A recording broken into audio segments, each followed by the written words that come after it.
மனிதா, விழித்திடு. அடுத்தவனின் குறைகளை துருவித் துருவி ஆராயும் சமூகமே, அடுத்தவனின் குறையை ஆராயும் உன் குறையைப் பார். முன்னொரு நாள் நீயும் எப்படி இருந்தாய் என்பதை நினைத்துப் பார். யாரும் கஷ்டப்படாமல் இருந்ததும் இல்லை, குறைகள் இல்லாமல் இருப்பதும் இல்லை. தற்போது உன்னிடம் இருக்கும் பலபணம் தகுதி பலத்தை வைத்து நான் தான் என்று எல்லை மீறி ஆடாதே.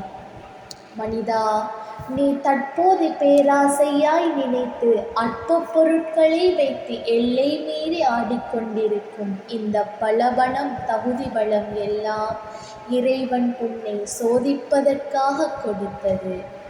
எனக்கு எல்லாமே கிடைத்து விட்டது, என்னிடமிருந்து யாருக்கும் எதையும் எடுக்கவும் முடியாது, கொடுக்கவும் முடியாது என்று ஆணவத்துடன் முட்டாள்தனமாக சிந்திக்காதே.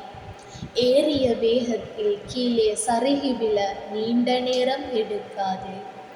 அதை இறைவனுக்கு கொடுக்கவும் தெரியும், எடுக்கவும் தெரியும்.